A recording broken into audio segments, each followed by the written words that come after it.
Lauter negative Kommentare. Der Moviepark Germany ist wohl vergane Glorie, wie die Niederländer sagen. War früher mal besser. Und ausgerechnet mit Niederländern fahre ich dorthin. Eine Art Betriebsausflug mit dem Bus. Goedemorgen, in de bus van de Betuwe Express onderweg naar Bottrop, het Moviepark. Oh, das sieht doch hübsch aus, die Szenerie. Ach so, der Bus ist noch in den Niederlanden. Klar, jedes Dorf hier ist schöner als jeder deutsche Freizeitpark. Wir kommen aber gleich über die Grenze nach Deutschland. Ich achte übrigens bei deutschen Parks immer darauf, ob sie Niederländern entgegenkommen, ob man Niederländisch auf den Schildern sieht und so. Im Moviepark war ich das letzte Mal 2006, am 5. Mai, Befreidingsdag. Darum die gelben Nummernschilder. Weil das mitten in der Woche war, hatte ich den Moviepark als nicht so überlaufen in Erinnerung. Die Besuchermenge hängt aber auch stark vom Wetter und der Tageszeit ab. Und ja, nicht nur ich, auch der Park ist in die Jahre gekommen. Schlau von den Parkbesitzern, dass sie oft eher staubige Themen gewählt haben. Dann fällt der bauliche Zustand weniger auf.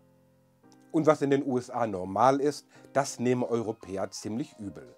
Attraktionen, für die man extra bezahlen soll. Oder für das Vordrängeln in der Schlange, das geht mit einem Aufschlag. Und überall im Park wird gequalmt, auch dort, wo das Rauchen offiziell verboten ist. Auch im Kinderbereich, wenn Groß und Klein dicht gedrängt sich eine Show angucken. Keiner greift ein.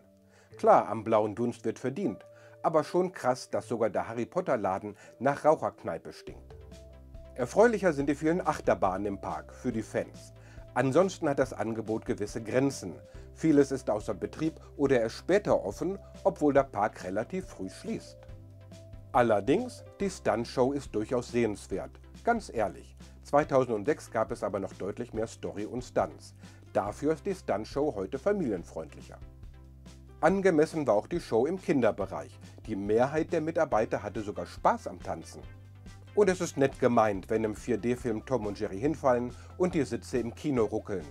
Wenn aber die Effekte immer eine knappe Sekunde verspätet sind, verkommt 4D zum Treppenwitz. Bei anderen Shows, warum nochmal nennt der Park sich familienfreundlich? Und außerdem übrigens, darum lieber hin. Also so richtig geeignet ist es für O-Töne draußen nicht, darum gleich wieder im Studio. Und Niederländisch? Ich schaue mir immer gern an, welche Sprachen man auf Schildern sieht. Wenn zum Beispiel eine Sprache nur für Verbotsschilder verwendet wird, dann weiß man, was über die Sprecher der Sprache gedacht wird. Naja, was habe ich gesehen? Die meisten Schilder sind nur auf Deutsch oder auch noch auf Englisch. Ab und zu sieht man Niederländisch oder so etwas Ähnliches. Het is heel slecht vertaald. Vooral die u moet bezitten, boord en van boord gaan. Was muss ich? U moet bezitten, boord en van boord gaan. Ja.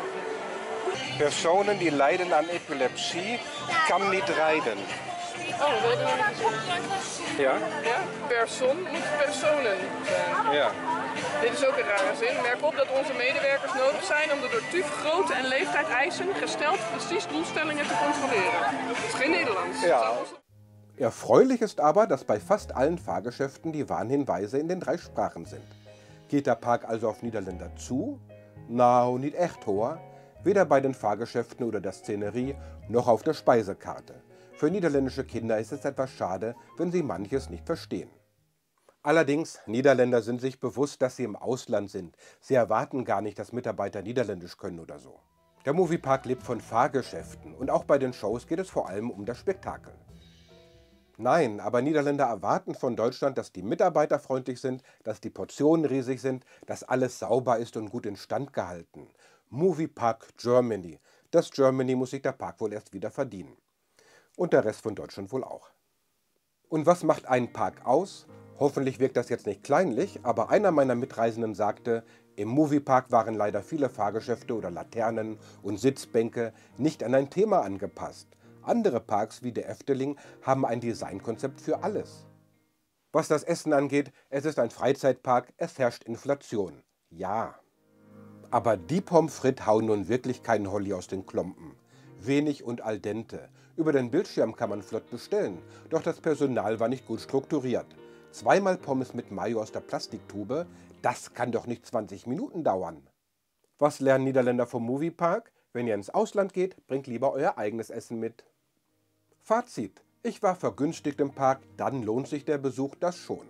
Pikanterweise strahlt der Moviepark Germany viel Amerika, Amerika, Amerika aus. Aber gerade Amerikaner würden den Park nicht als familienfreundlich einschätzen. Das junge niederländische Pärchen neben mir im Bus meinte, man sollte lieber etwas weiterfahren. Nach Brühl. Beste Menschen, jetzt bin ich wieder aus dem Park. Ihr habt gerade gesehen, was ich euch zusammengeschnitten habe.